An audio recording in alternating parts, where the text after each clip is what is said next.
आप सभी लोगों का हमारे YouTube चैनल पर स्वागत है।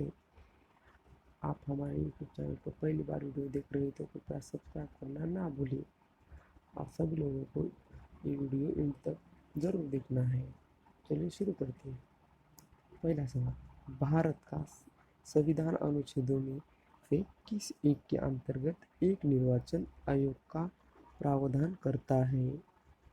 तो इसका सही आंसर होता है डी, अनुच्छेद 324 के अंतर्गत निर्वाचन आयोग का प्रावधान करता है। दूसरा क्वेश्चन, भारत में मताधिकार और निर्वाचन होने का अधिकार है। भारत में निर्वाचन और निर्वाचन होने का अधिकार है, तो इसका आंसर है कि विविध अधिकार एक अधिनियम के अंतर्गत है। तीसरा सवाल, भारत के मुख्य निर्वाचन आयुक्त की पदावधि क्या है? भारत के मुख्य निर्वाचन आयुक्त की पदावधि क्या है? तो इसका आंसर है सी, 6 वर्ष या 5 वर्ष की आयु तक जो भी पहले हो वही होता है। चौथा सवाल, नवयुवकों द्वारा 18 वर्ष की आयु पर मताधिकार का पहली बार प्रयोग किया गया चुनाव में? तो इसका आंसर है सी, यानी कि 1989 के अनुसार ये किया गया है। पांचवा सवाल, भारत के मुख्य चुनाव आयुक्त को नियुक्ति किया जाता है। भारत के मुख्य चुनाव आयुक्त को नियुक्त किया जाता है। कौन नियुक्त करता है? तो इसका आंसर है सी, राष्ट्रपति द्वारा उनको नियुक्त किया जाता है। छठा सवाल, दिनेश गोस्वामी समिति ने सिफारिश की थी। दिनेश गोस्वामी समिति ने सिफारिश कब की थी?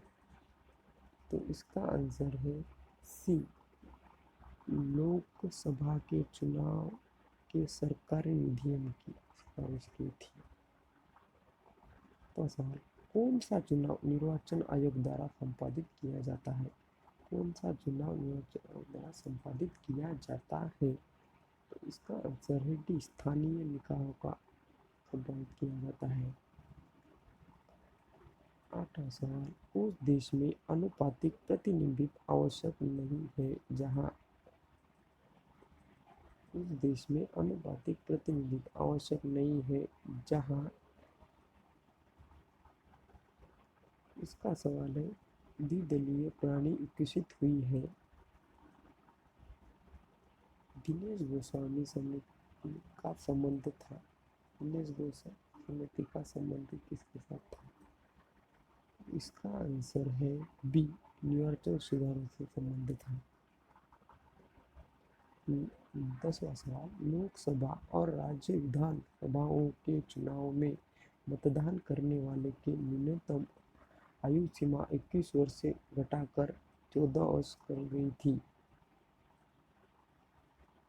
तो इसका आंसर क्या है? तो इसका 10वें प्रश्न का आंसर है सी, संविधान के 61वें संशोधन द्वारा की गई थी। न्यायालय द्वारा अपराधी घोषित किए गए व्यक्ति को चुनाव लड़ने के लिए अयोग्य करार देने का निर्णय किसके द्वारा किया गया है? इसका आंसर है डी, संसद द्वारा किया गया है।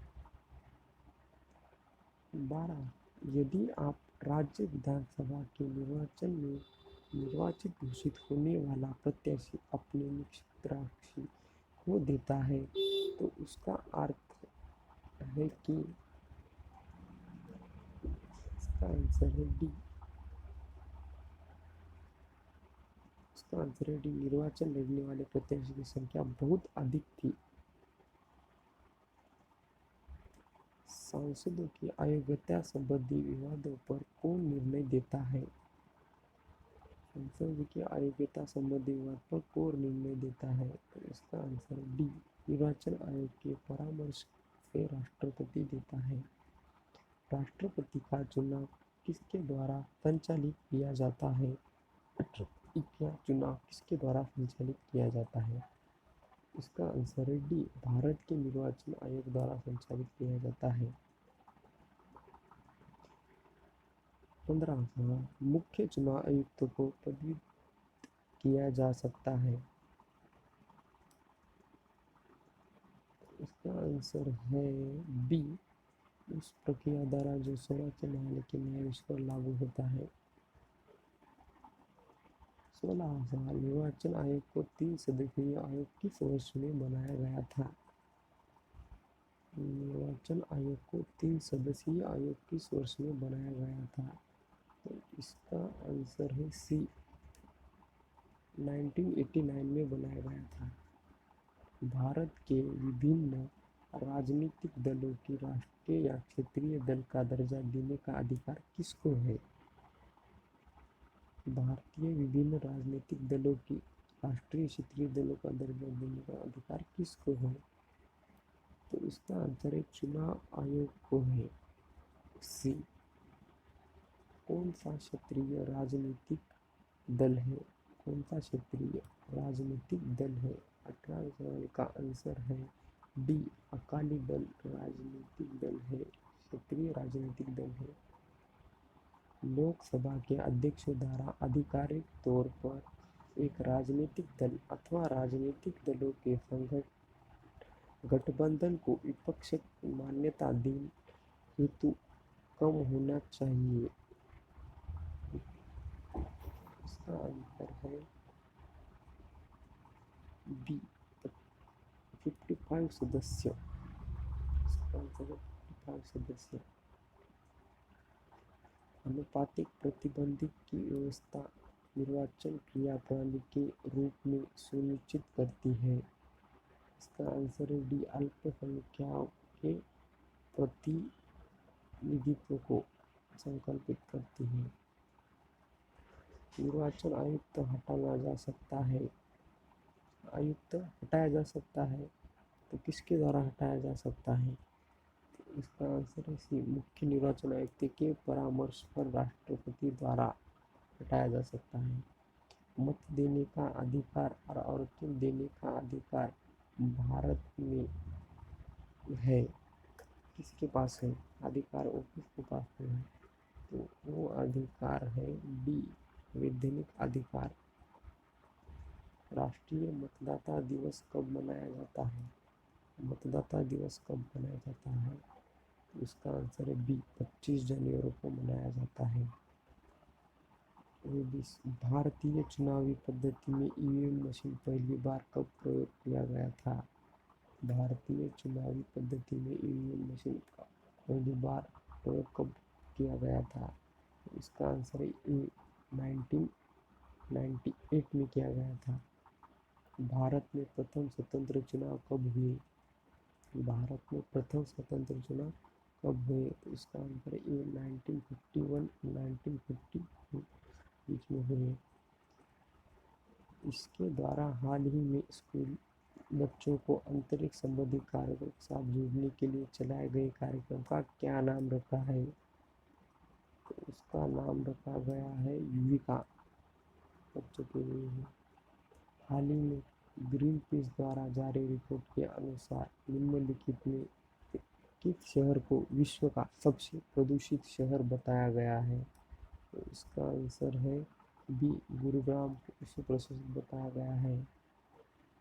भारत के किस शहर में AK-203 राइफल बनाए जाने का भारत रूस संयुक्त उपक्रम आरंभ किया गया है? इसका आंसर सी, अमेठी। प्रधानमंत्री मोदी द्वारा हाल ही में किस स्थान से वन नेशन वन कार्ड योजना का शुभारंभ किया गया है? इसका आंसर है ए, अहमदाबाद से किया गया है। निम्नलिखित में किस हाल ही में चाय बोर्ड का चेयरमैन नियुक्त किया गया है? चाय बोर्ड का नियुक्त है PK बेजबरुआ। प्रधानमंत्री नरेंद्र मोदी ने 5 मार्च 2019 को किस राज्य से प्रधानमंत्री श्रमयोगी मानधन योजना का शुभारंभ किया? इसका आंसर है ए, गुजरात। भारतीय रिजर्व बैंक आरबीआई ने हाल ही में Karnataka bank, United bank of India, Indian overseas bank और किस बैंक पर कुल 11 करोड़ रुपए जुर्माना लगाया है? तो इसका आंसर है करूर वैश्य बैंक, बी। प्रयागराज उत्तर प्रदेश में जारी कुंभ मेला 2019 में एक हफ्ते में कितनी गिनीज वर्ल्ड रिकॉर्ड बनी है? इसका आंसर है डी, 3 वर्ल्ड रिकॉर्ड बनी है। अमेरिका स्थित international food policy research institute की स्टडी के मुताबिक पराली जलाने के कारण होने वाले वायु प्रदूषण से किस देश को सालाना 2 लाख करोड़ रुपए का आर्थिक नुकसान होता है? इसका आंसर है सी, भारत को नुकसान होता है। अगर आपको वीडियो अच्छा लगा तो सब्सक्राइब करना ना भूलें। Thank you.